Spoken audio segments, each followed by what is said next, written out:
Trust is more than just a buzzword. In today's marketing landscape, investing in trust can drive revenue growth. In 2024, Trustpilot commissioned Forrester Consulting, a leading independent research consultancy, to conduct a total economic impact study examining the benefits of using the Trustpilot review platform. Their findings show that interviewed customers who are using Trustpilot to manage their brand reputation achieved an ROI of over 400%. To find out how Trustpilot benefits businesses, visit business.trustpilot.com/calculate ROI.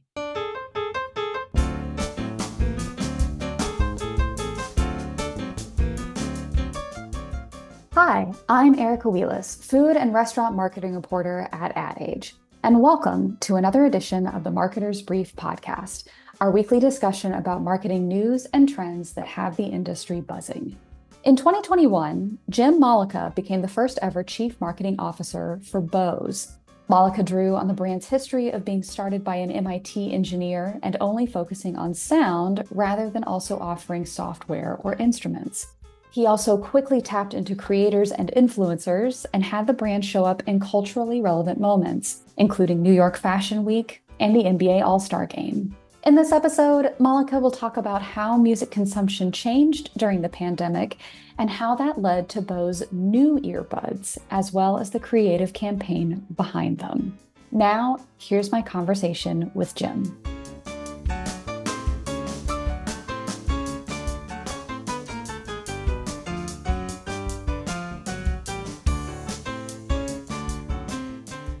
Okay, so Jim, I actually want to start our conversation by backing up a little bit. And for those who may not be aware, you are Bose's first ever Chief Marketing Officer, which is so cool.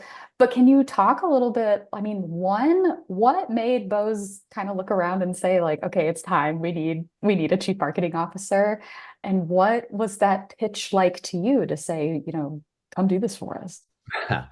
Well, first, thanks for having me. And yes, it was super unique. I mean, it was an interesting process. So if I look back on it, I think Bose was founded by an unbelievable innovator, creative genius, Dr. Bose. And he was an MIT PhD student who loved music, was super passionate about it. And in his moments that he had free, which weren't many, he wanted to unwind, loved music, loved going to the symphony. So bought a pair of high-end speakers, took them home, and immediately had regret on the purchase because they didn't sound great. And maybe differently than other people, rather than just returning them as a PhD MIT engineer, sound engineer would do, he reverse engineered the entire thing and started to build his version of what would be a dream speaker. And that launched this company. And I think Bose for years had dominated a category, and then found it with the emergence of the tech giants coming into the space, and some others that were being led by marketing as opposed to the product. They ultimately started to suffer maybe from a lack of awareness of their products to a younger generation. And so the opportunity for marketing to come back in front and center was a really exciting opportunity for me, right? I think when you hear you don't have a CMO, it tells you that the product leads or the service leads or the engineers lead in a company. And that challenge of the storytelling of the great artistry that is made by this company, helping to establish the critical role that storytelling and maniacal focus on consumer needs, that opportunity was really compelling to me first and foremost. But the biggest element is that I grew up just a crazy, passionate music fan. Okay, so you have now been with Bose for a little about 3 years or more. So when you look back over those years, can you tell us maybe like one or two of the biggest marketing changes that you had to implement? Yeah, I mean, look, I think there were a lot of things that contribute. There's not one thing or one magic bullet, but to keep it brief, I think the first thing started with getting back to the core of who Bose is. And Bose is this independent company maniacally focused on sound. And that's all we do. And when I look out there at all the other companies out there, they were tech forward, tech focused.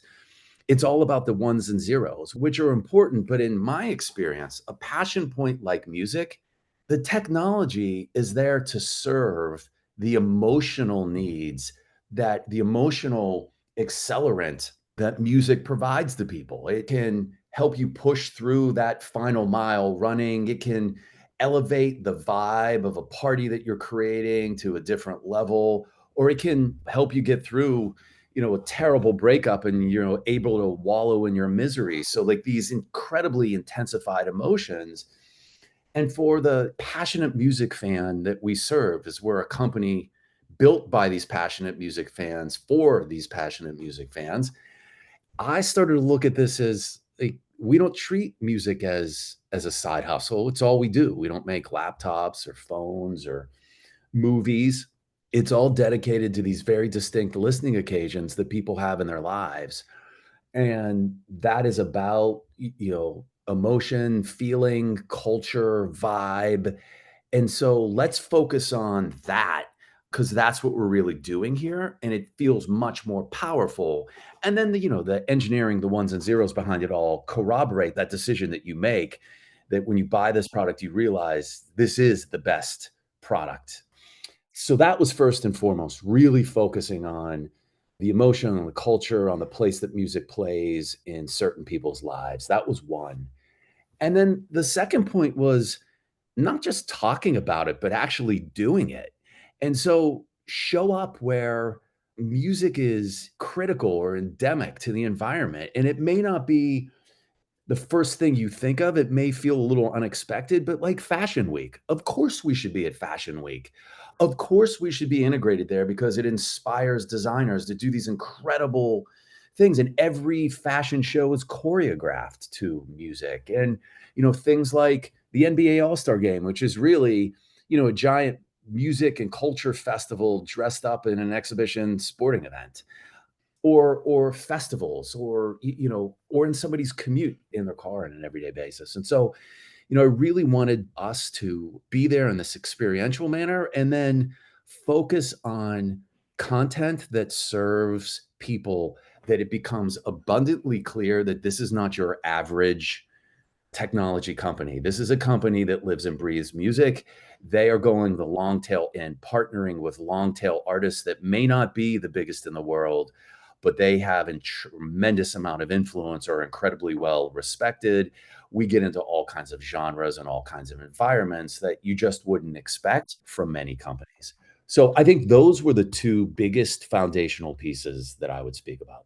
Okay, I like this because I'm hearing like personal emotion that we feel with music. And I am also hearing like larger experiential cultural events. So then I kind of have two questions that come off of this. So the first one, let's talk about that personal and emotional ones. And I think this is kind of tied to changing music consumption behaviors, like the pandemic alone. I mean, so many people are like, I'm not on the train going to the office anymore. I don't have that traditional commute that I have.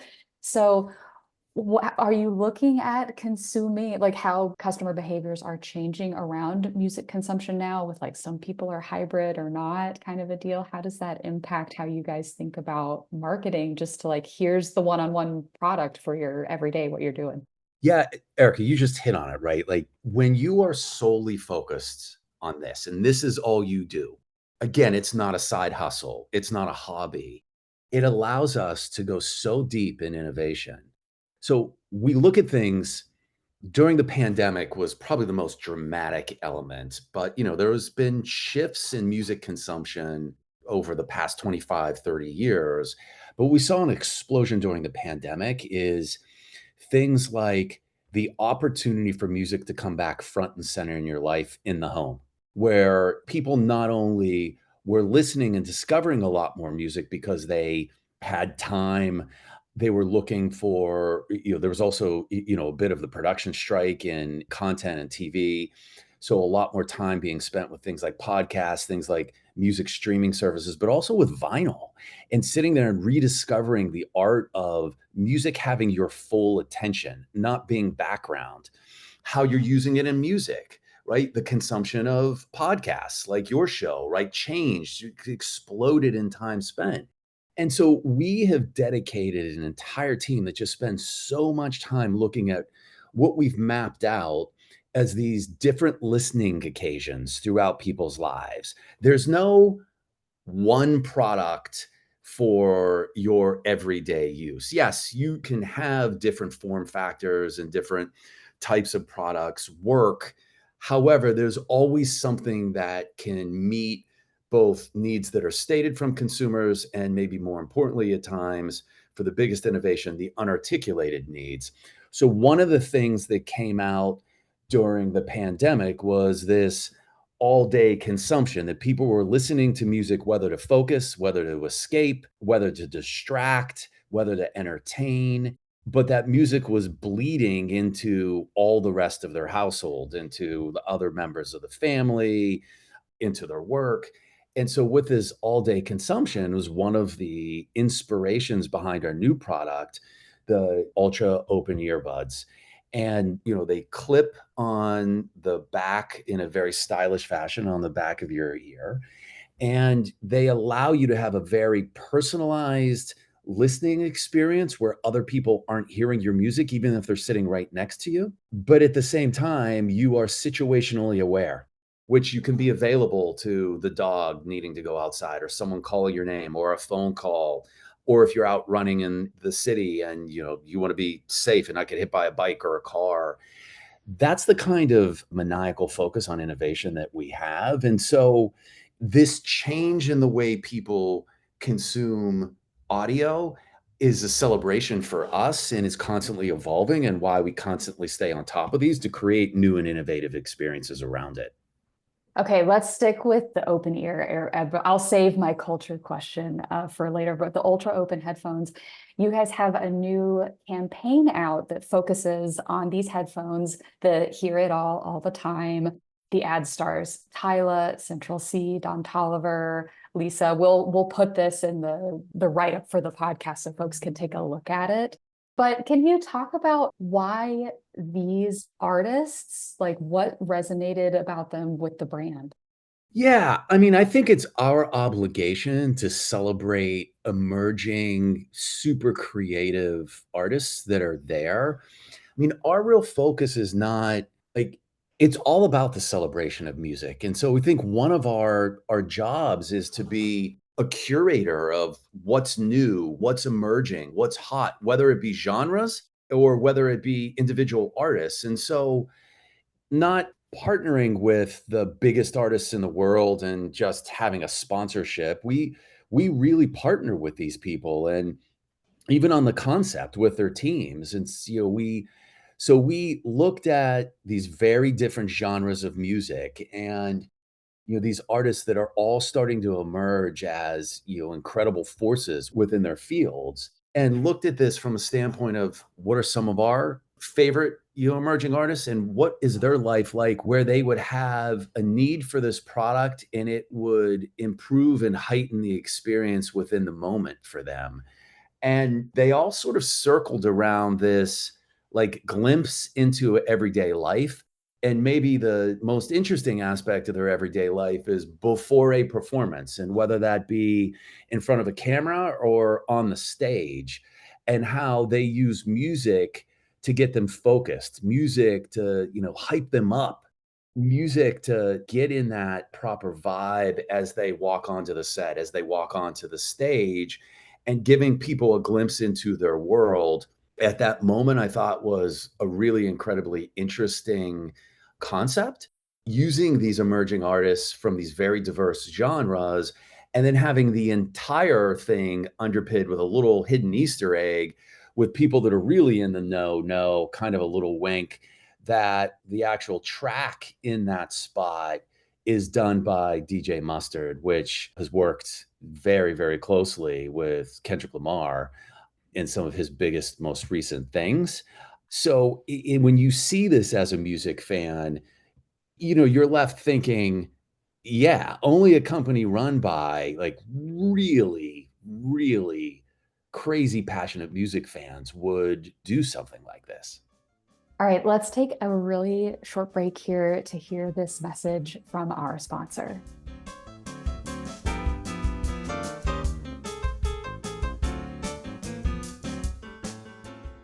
Did you know that improving trust and reputation with Trustpilot can have tangible business benefits? With Trustpilot, interviewed customers experienced benefits of $1.2 million over 3 years. This is what Forrester Consulting has discovered in the 2024 commissioned Total Economic Impact study of using the Trustpilot review platform.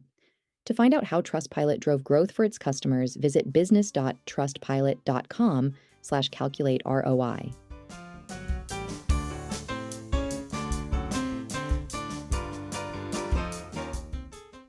Welcome back to the Marketer's Brief podcast. I'm speaking with Jim Mollica, Chief Marketing Officer at Bose. Okay, so Jim, I want to stick with the ultra open headphones because for those who may not be familiar with them, they're kind of like an ear cuff. They don't sit fully into your ear. And just in looking this up, if you see on social, there are so many people that have like you can customize them a little bit. I don't know if that was Bo's intention, but there are people that have put rhinestones on them. There are celebrities who have encrusted them with jewels and wear them. So they're almost more like a fashion statement in some cases. Did you guys know that? Like, was that a part of the product development? Like, was that something that you all latched onto and said, like, this could be almost, it's like earrings, like another accessory that people could be wearing? Absolutely, Erica. Look, I think, to your earlier point, this need for an all-day wearable became clear to us, and putting things over your ears or in your ears all day are wildly uncomfortable. And that kept coming back over and over and over again from consumers. So as we came up with this unbelievably comfortable, like you forget that you even have them on, that there then became the emerging need that if you're wearing it all day, it is literally part of your fit.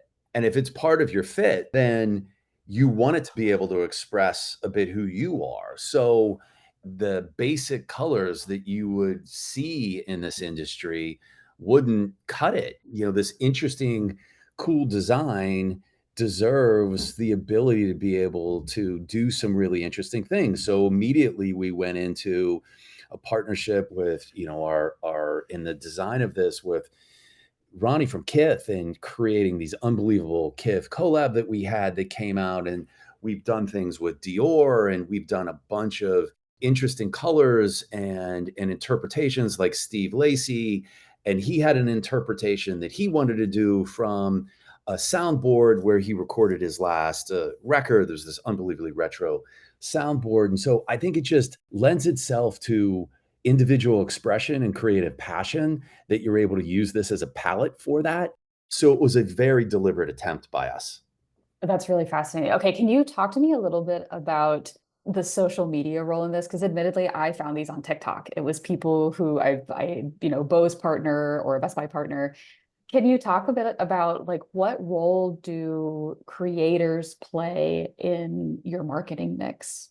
Wow, it's so different, right, than the world that I grew up in and the evolution along the way. I think it's easier to put the hand. So first of all, I think it's unnerving or has been unnerving for a lot of people to put your brand in the hands of creators to interpret it through their lens, but that's really their value, right? Their value, the reason why they have audience and attention is because they have a unique and particular perspective on the world. And those creators that are so talented in these individual platforms and particular worldviews or perspectives, giving them the ability to interpret what this product and experience means to them is so powerful. And what we saw was people would style them in different ways. People would wear them in different ways. They would adjust where they sat on your ear.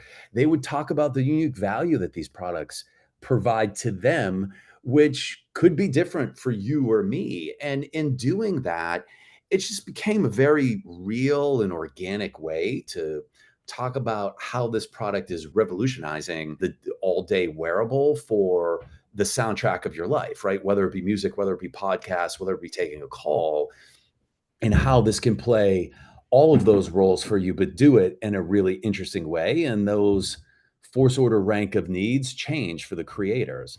I found it really interesting the way that people have approached that content creation. And look, many of them have done a better job than we could ever do with all of our internal resources. When you look at your creator strategy, I am assuming this is not the first campaign that you guys have leaned on them. And again, as like the first CMO, was this something that you were like, we need to be, yes, we need to work with creators and influencers? Was that something that became a part of your marketing strategy early on, or is it something that's taken a couple of years to put in place? No, it was obvious right out of the gate, right? If we're going to be for the passionate music fan, we have to put it in their hands, and they need to be a part of this community. We're celebrating this community, and I've been lucky enough to work for some really incredible content and media companies like Disney and Paramount. And what I learned early on in the very, very early days of digital and social is it was key to earn people's time and attention, and relying on just an interruptive ad model, I think, is really hard, especially for younger audiences.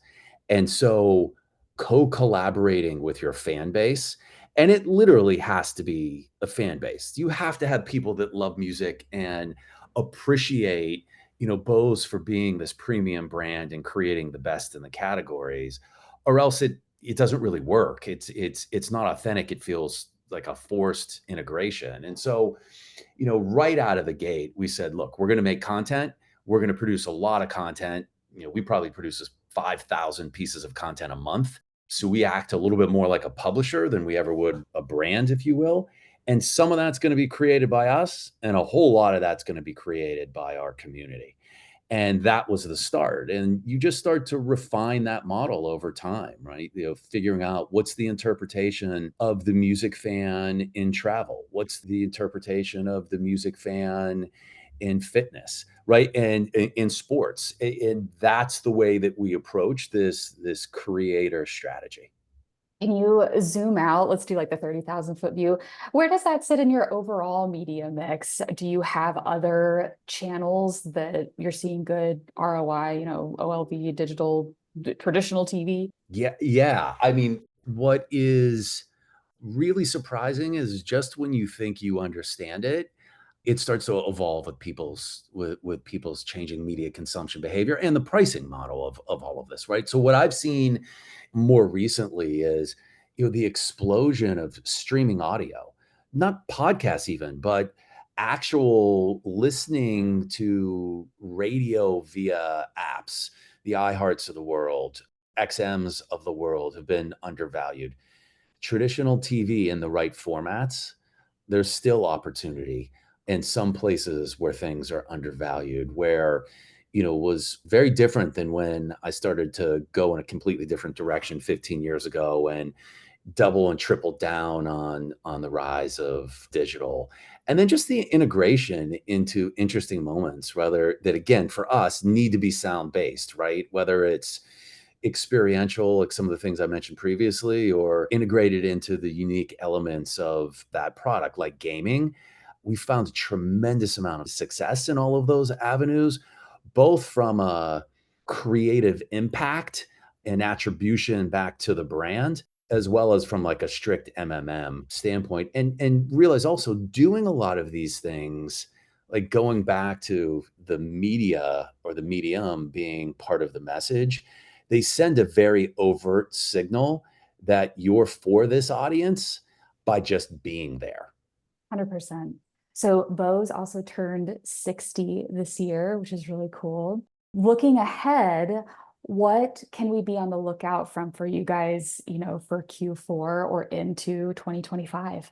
Really, really excited for some big things on the horizon with another incredible experience from our long-standing strategic partners at Kith, as we have another exciting collaboration on the way for Christmas in the home, which will be the first beat of us doing something together in the home. Will not be the last. Tease for 25. Some really big things coming in 25 on that front.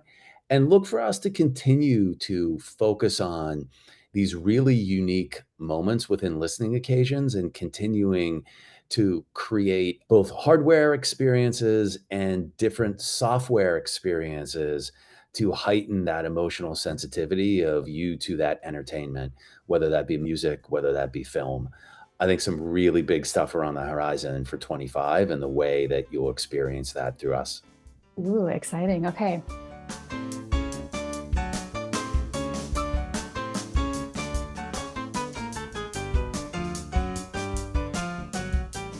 That was Jim Mollica, Chief Marketing Officer for Bose. I'm Erica Wheelis, Food and Restaurant Marketing Reporter at Ad Age. I'd like to thank our producer, Lauren Ciardio, and invite you to subscribe to The Marketer's Brief wherever you get your podcasts. We promise to keep it brief, or at least short enough for your morning coffee. Thanks for tuning in. Marketer's Brief listeners get $40 off an adage.com subscription. Sharpen your marketing edge and visit adage.com/brief for your discount.